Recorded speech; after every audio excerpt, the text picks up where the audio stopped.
大家好，歡迎來到我的頻道，我是健身。今天是2026年5月16號星期六，今天來姐姐家，所以來檢查上次更換水管的部分有沒有再次漏水。那已經過了3個多月了吧？那我們來看一下，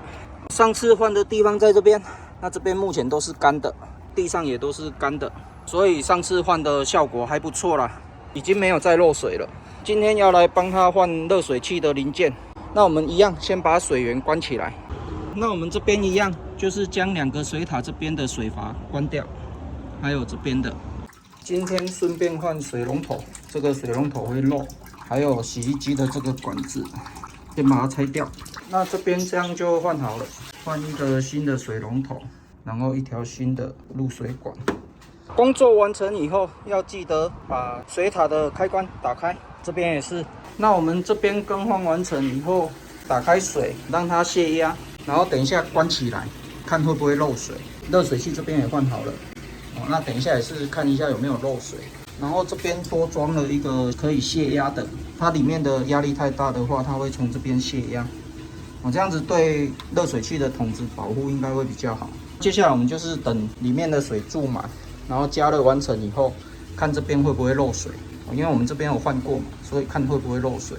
不會漏水就 OK 了。接一條管子直接排水這樣子。那等裡面的水注滿以後，泄完壓就可以開電了。等整個溫度起來以後，再來檢查看有沒有漏水。等這邊加熱完成，大概也經過20分鐘了。那做最後的確認，沒有滴水，這邊也沒有，這邊也都沒有滴水了，那邊也是。OK， 這樣就完成了。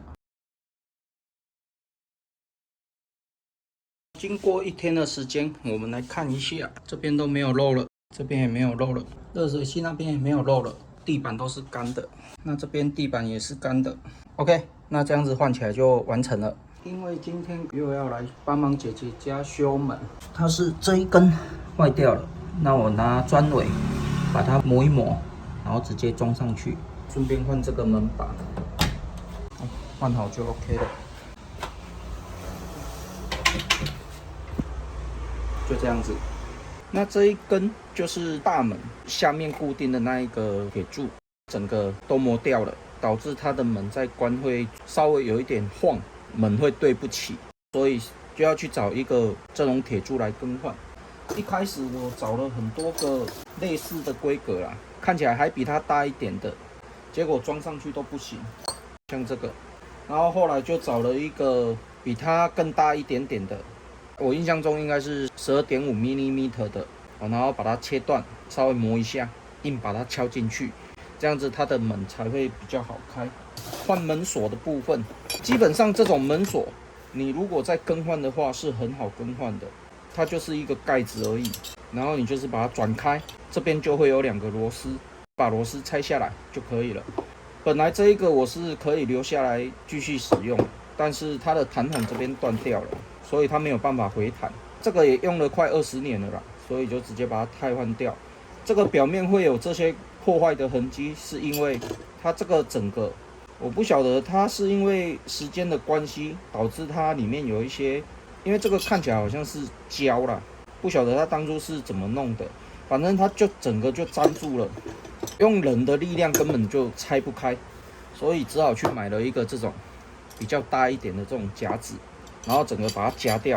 那用這個夾，坦白講也很難夾，所以最後就是有一點點破壞的性質，把它整個撬掉。正常來講，兩邊應該都是同一個方向鎖螺絲的，這一個的做法就是一邊一個，這邊就更難拆，所以導致我後來只能夠直接用磚頭把它破壞掉，然後直接這樣子拆出來，所以這個就沒有維修的價值了，大概是這樣子。你如果要自己更換這個門的把手的話，這個還蠻簡單的，